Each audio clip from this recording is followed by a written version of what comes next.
What is going on, everybody? What is going on, the Catch fam? My name is John Dawson, and in today's video, we are hopping into our running back rankings for week 14 of the 2022 fantasy football season. If you guys do enjoy today's content or find it helpful, be sure to hit that like button on the way in. Hit that subscribe button, of course, if you are new to the channel, and please feel free to drop any comments, questions, concerns pertaining to the 2022 fantasy football season down below. I'll get back to you as soon as I possibly can. Without further ado, let's hop into today's video. Number one overall, I'm sticking with Austin Ekeler going up against the Miami Dolphins. He's your RB1 in full PPR scoring formats and all of fantasy football. 13.2 fantasy points against the Las Vegas Raiders. Felt like a little bit of a disappointment, really being that he did not find the end zone. 35 yards on the ground, 67 receiving yards off of 5 receptions. All in all, another double-digit fantasy day for Ekeler. He has hit double digits every single game this year, sitting at 11.2 or more fantasy points in every single game throughout the entire season. Austin Ekeler, 100% in my mind, deserves to be number one heading into the week regardless of matchup. Number two overall, we've got Josh Jacobs going up against the Rams. Unsure if Aaron Donald will be out there or not, but ultimately this Rams defense does not look as good overall or against the run as it did earlier in the season. At the end of the day, Josh Jacobs is playing phenomenal football. He's your RB2 in all of fantasy football at the moment. 21 points against the Chargers in week 13, 144 yards on the ground, a touchdown, and added 2 receptions for 6 receiving yards. He is having a monstrous year.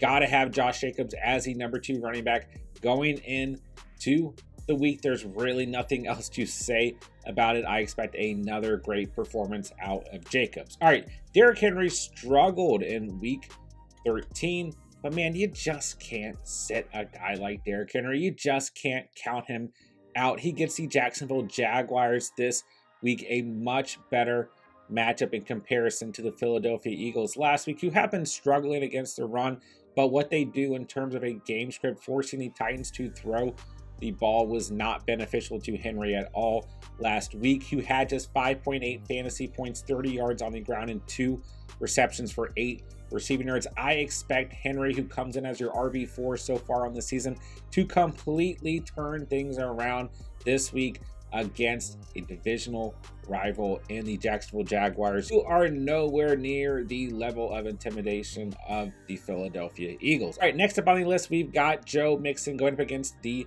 Browns. Keep in mind, Mixon has been in concussion protocol, but from everything that I've read, he is expected to be good to go in week 14. I'm not necessarily ruling out Samaje Perine, who has filled in very nicely for Mixon as a fantasy option. We'll talk about him a little bit later, but if Mixon is good to go, which like I said, he's expected to be, he's missed the last 2 weeks, right? So not a lot to go off here. This is just a beautiful matchup for Joe Mixon, who was playing phenomenal football and very good football from a fantasy perspective before he suffered the concussion in week 11 against the Pittsburgh Steelers. So I think Mixon has a very high ceiling. I've got him pretty high, but man, this Browns team is not good against the run at all. All right, number 5 overall, I've got your RB5 so far on the season. That is Saquon Barkley, just churning out consistent performance after consistent performance, double digits in every game this year except for week 11 against the Detroit Lions and week 13 against Washington. He had 19.1 fantasy points, 63 yards on the ground, a touchdown, and 5 receptions for 18 receiving yards. I got a lot of questions over the last 2 weeks about potentially sitting Saquon Barkley, and I just told you guys it does not matter what the matchup is. Played very well against the Dallas Cowboys, played very well against the Washington Commanders. Both of those teams have strong run defenses. He gets the Philadelphia Eagles this week, who have been struggling against the run. They've started to make some improvements against the run game, but ultimately, like I just said, I do not care who Saquon Barkley is going up against. He is 100% a player we are starting. He comes in as our RB5 as we approach week 14. All right, number 6 overall, I've got Dalvin Cook, who's got a very intriguing matchup against a bad Lions run defense. Cook comes in as your RB10 so far on the season, but I like him a little bit higher because he's due for one of those big games. He looked good last week against the Jets with 16.3 fantasy points, 86 yards on the ground, a touchdown on the ground. He added 2 receptions as well. So overall, I expect Cook to have a very good week and a very important matchup for the Minnesota Vikings, who are looking to maintain the top of their division. So this should be a game where both of these offenses are going to be fighting it out. We know that the Lions are a team who are not going to be giving up on this season anytime soon. So matchup is good, game script is good. Cook has looked good on the season. I've got him a little bit higher at RB6, but I expect big things out of him on the week. All right, moving on to our RB7. I've got Christian McCaffrey going up against the Tampa Bay Buccaneers. A tough matchup for McCaffrey, but man, like, it's just so hard to play CMC anywhere lower on this list. He's still your RB3 so far on the year. You could definitely argue that he should be higher than some of the other players on this list, and I will take that criticism all day long, but I just expect a little bit of a lower ceiling for McCaffrey. He kind of struggled against the Saints in week 12 with just 8.9 fantasy points, and the Buccaneers are another team that are very good against the run. But at the end of the day, he comes in as your RB3 so far in full PPR scoring formats.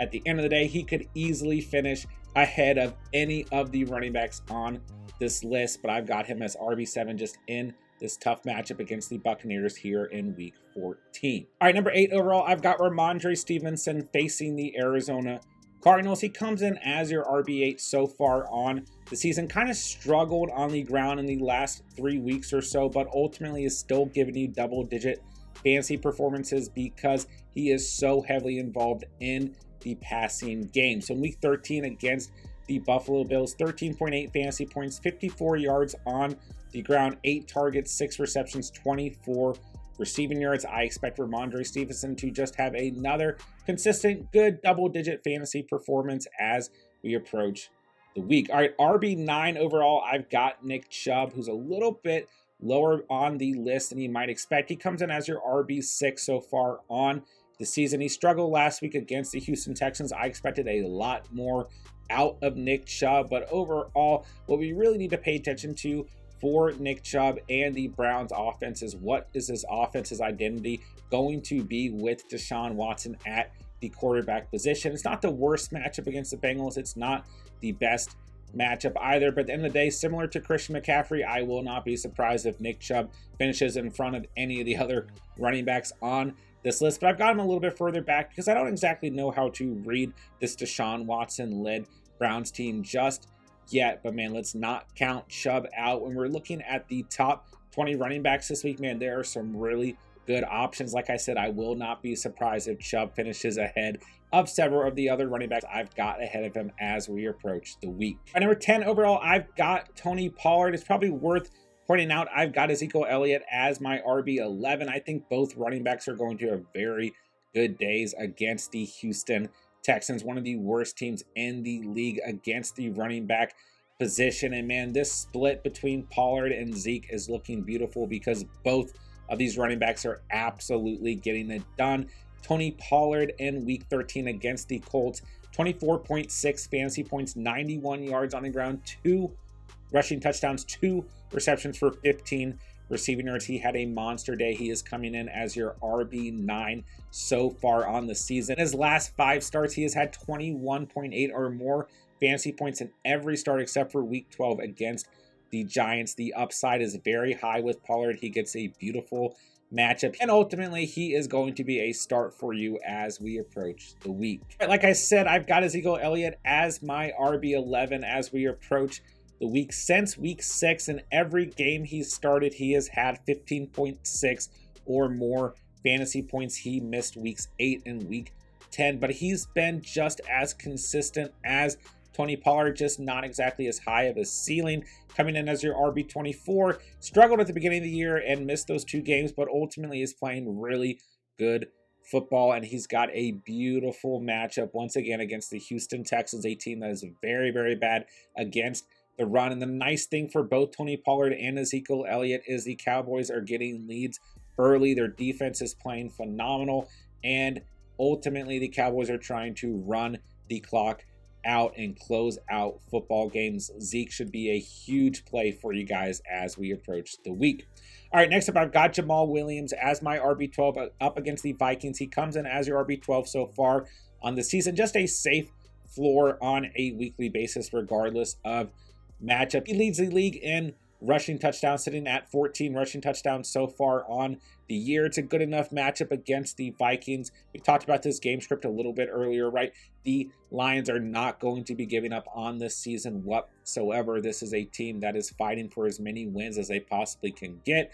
And I think Jamal Williams just a super safe play. But what might surprise you is that I've got DeAndre Swift a little bit higher in terms of rankings, and I've had him in past weeks. We just saw Swift actually look fully healthy and fully involved last week against the Jacksonville Jaguars. Finished with 21.1 fantasy points, 62 yards on the ground, a touchdown, and 4 receptions for 49 receiving yards. I just want to give Swift his props, so I've got him a little bit higher overall, and what I think will be a really good game script for both of these running backs. So I actually like Swift as we approach week 14, so I put him as my RB13.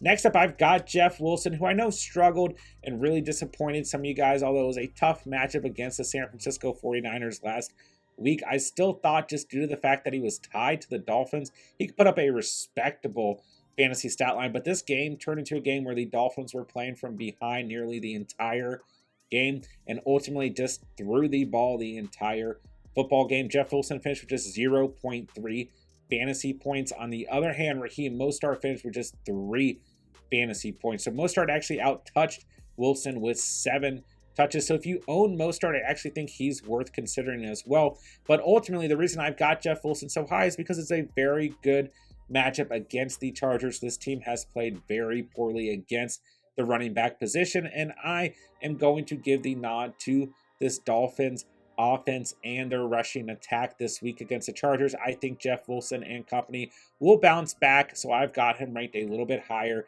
than you might expect in a good matchup. I've also got Donta Foreman, who's got a great matchup against the Seattle Seahawks, a little bit higher as well. I think he's going to have an opportunity to bounce back and provide you guys with a really safe floor and a pretty decent ceiling as well against the Seattle Seahawks. He was on bye week last week, but in week 12 against the Denver Broncos, a very good defense, had 11.3 fantasy points, 113 rushing yards on the ground, just did not find the end zone. I expect Foreman to actually finish with a very good ceiling as we approach week 14. All right, at number 18 overall, I've got Miles Sanders of the Philadelphia Eagles, and I honestly think Miles Sanders should probably be higher on this list. This Giants defense is not playing how they were during the first half of the season, and Sanders still finished with 11.8 fantasy points against the Tennessee Titans, one of the best units against the run. In week 13, he had 24 yards on the ground, a touchdown, and 2 receptions for 14 receiving yards.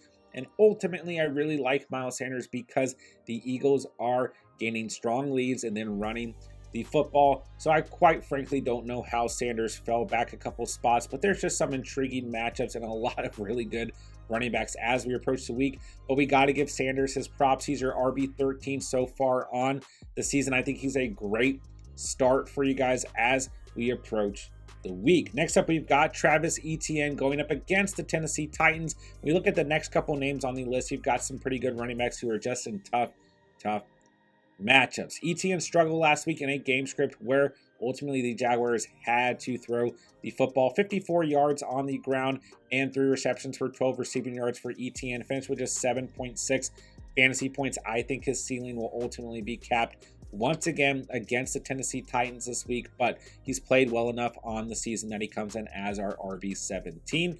Next up on the list, I've got Najee Harris. You know what you're going to get when you start Harris. Hopefully more than 10 fantasy points, but on a pretty consistent basis, just about 10 to 12 fantasy points. He gets the Baltimore Ravens. Not a great matchup whatsoever for Harris. He's really a player that I like in the flex more than anything, but if you have to start him, at least you know what you're going to get out of him. All right, next up I've got James Conner, who's got a tough matchup, so he's a little bit further back than he might like to see. I still think James Conner is a solid play as we approach the week, especially because his Patriots defense has been a little bit faulty as of late, and at the end of the day, James Conner gets a lot of involvement in the pass game, or at least enough involvement to make him fantasy relevant. But I just worry about this matchup being a little bit of a lower scoring game. So we'll see what the Cardinals are made of. I mean, they've obviously got the offensive pieces to put some points up against the Patriots, who, like I said, have struggled in the last 2 weeks. So I still think Connor is a good start. I really think any of the running backs in this top 20 are good starts, but he's a little bit further back just due to the matchup ultimately. Last on the list, I've got Latavius Murray in a good matchup against the Kansas City Chiefs. In Murray's last 3 games, he has at least 10 or more fantasy points in every single one of those games. So I think he's a safe start. He just doesn't bring a ton of upside, but I will say this is a better matchup this week at home against the Kansas City Chiefs in comparison to the last 2 weeks in away games against the Ravens and the Panthers. So ultimately, I still think we can flex Latavius Murray, but his ceiling is just hard to trust as we approach week 14. All right, very quickly, we've got the best of the rest. The running backs who did not make the top 20 for the week, but ultimately still some good options. We've just got a lot of running backs in tough matchups and or committees, so they don't crack the top 20. Isaiah Pacheco in a tough matchup. He's looked good the last 3 weeks or so. They can see Denver Broncos. He's definitely going to be touchdown dependent this week. Zonovan Knight, we just don't know if Michael Carter's going to be out there, right? If Carter's out there, I think Knight still holds value. I think Carter holds value, but both running backs will cap each other's ceilings. Dameon Pierce, told you guys, should probably have a decent day against the Browns in week 13, and he had a decent day, but not a ton of upside. He's had a really bad matchup against the Cowboys. I'm really worried about the Texans offense against this Cowboys offense. I think Cam Akers could be a sneaky pick here against a very bad Raiders team, and he led the Rams in carries last week, so I think that Akers actually holds some value here. But I also won't be surprised if Sean McVay decides to use Kyron Williams, so I'm a little bit concerned there. Rashad White and Leonard Fournette kind of struggle to get it going against the Saints on Monday Night Football, and that worries me because the San Francisco 49ers are a much better defense. They are a very scary defense, so I worry not only about the committee here, but about the matchup as well. Speaking of committees, I worry about Devin Singletary and James Cook. Not the best matchup, not the worst matchup against the Jets, and ultimately, while we've seen Cook start to shine, it's still hard to get a read on this Buffalo Bills committee at the running back position overall. Moving on to Samaje Perine, I think he's actually a pretty solid start, whether Joe Mixon plays or not. I think with what Samaje Perine has done in the last 3 weeks, he's ultimately a running back that the Bengals will not mind getting involved, and I think that he holds a lot of receiving upside. On top of that, it's a great matchup against a bad Browns defense. I know they looked good last week against the Houston Texans, but ultimately this is a team that's very bad against opposing running backs. With Mixon coming back from a concussion, I won't be surprised if we see a lot of Samaje Perine in this game as well. Last but not least, I've got Gus Edwards. No Lamar Jackson for this Ravens offense. I have some faith in Tyler Huntley. It's not the worst matchup overall, but it's also not the best matchup overall. And you guys know I never trust a Ravens running back, so ultimately he does not make the top 20 as we approach week 14. That'll do it for today's video. If you guys did enjoy the content today, be sure to hit that like button on the way out. Hit that subscribe button. Of course, if you are new to the channel, please feel free to drop any comments, questions, concerns pertaining to the 2022 fantasy football season down below. I'll get back to you as soon as I possibly can. With that, I'll say thank you guys so much for watching and or listening. And remember, you saw it here on The Catch.